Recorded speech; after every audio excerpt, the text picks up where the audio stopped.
Big day today. Big day. Oslo is just behind me right now. I'm in Voss, Arndalsnes.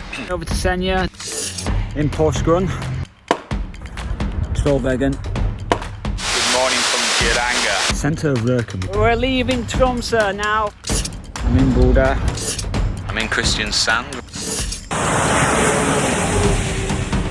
Behind me is the midnight sun, Stavanger. This is Ålesund.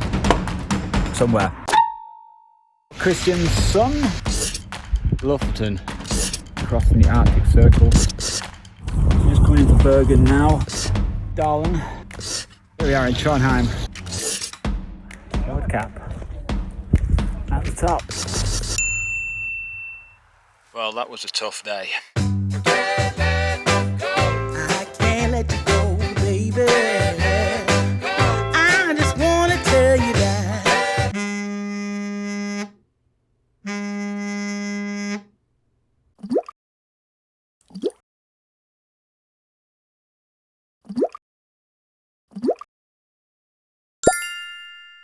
Yes. I can't let you go, baby.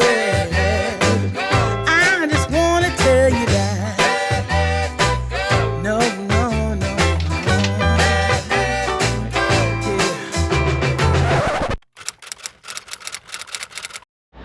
I need to give you a little bit of an update. It's been 2 months since I posted that video, big news, which you can watch up here somewhere, about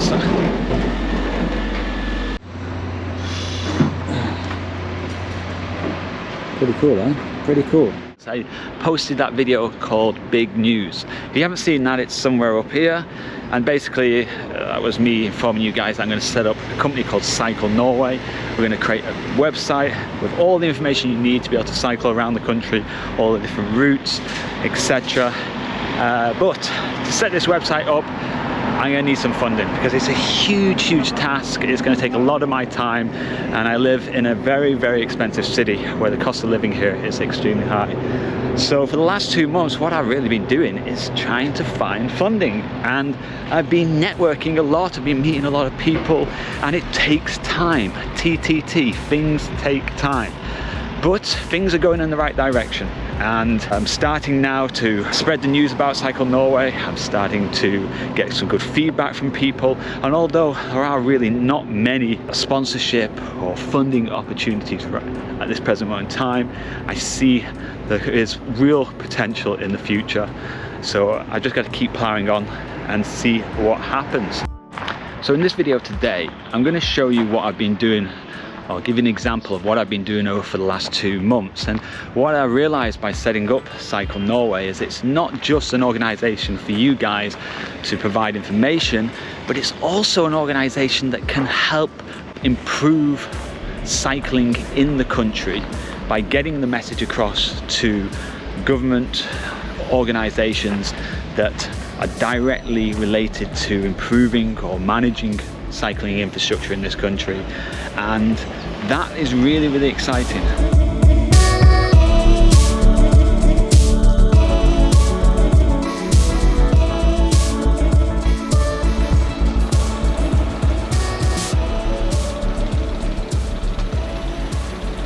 It's the big tiger. It's the big tiger.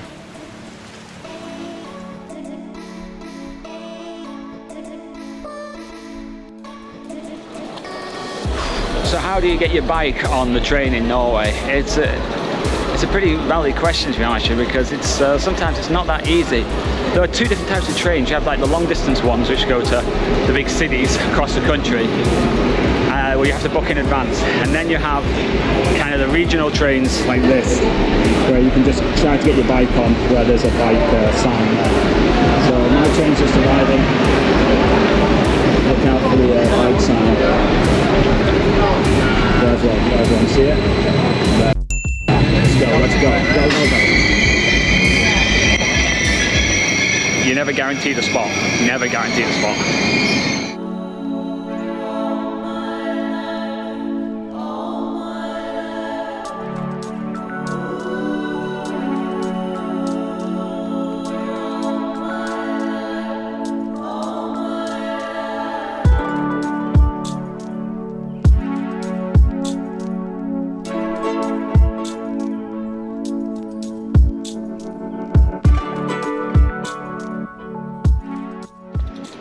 this is not only the home of the Winter Olympics of 1994, but it's also the home of Norway's Scenic Road Organisation, or in Norwegian, Nasjonale Turistveger.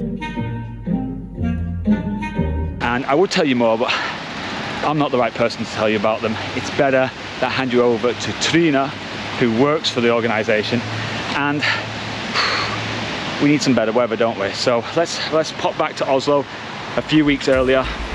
The Norwegian Scenic Routes are 18 selected routes through beautiful Norwegian scenery, and they're all enhanced by innovative architecture and thought-provoking art at designated viewpoints and rest areas.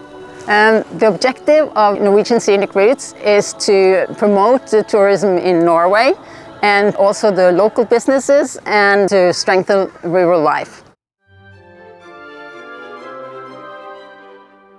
So on every national tourist road in Norway, they've built a designer toilet, getting architecture involved, design something really fancy, and it's a public toilet on each of these kind of tourist roads, or the tourist routes. And this one is right behind me. It's very nice indeed, I must say.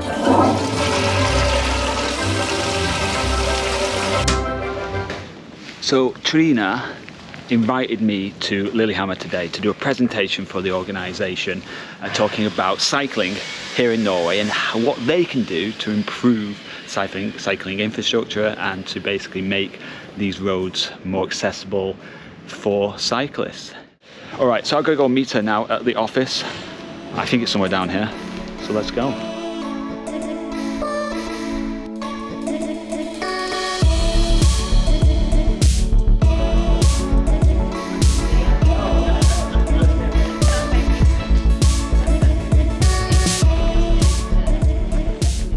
The Norwegian Scenic Routes began back in 1994, where 4 pilot roads were chosen: Sognefjella, Gamle Striensfjellavegen, Hardanger and Helgelandskysten.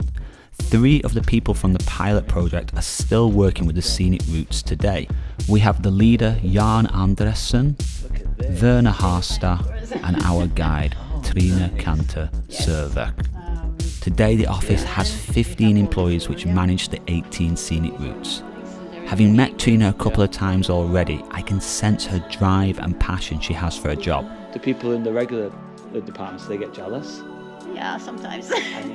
She loves what she does, and there's a real drive in the team to improve and develop the roads.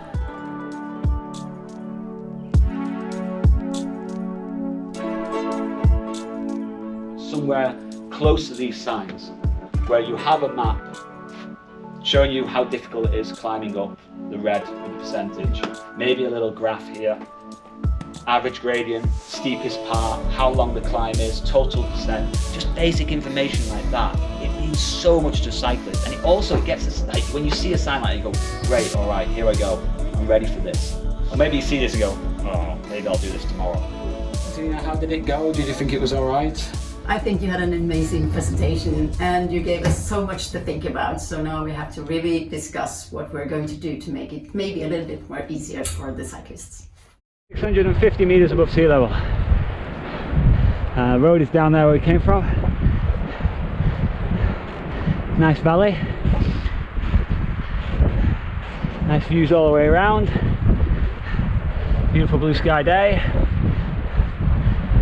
Can't complain. So how did it go? It went alright. I think I got my points across I really wanted to make, and I mentioned a lot of suggestions could be done to improve cycling in Norway, and we'll see what happens. I think the main thing is just getting more people aware of what cyclists need and putting cyclists on the map, basically.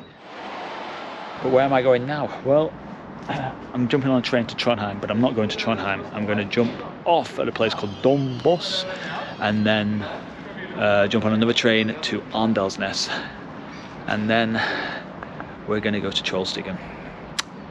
It's not open yet, but I've got a special pass, baby. A special pass. And that's a big avalanche if it comes.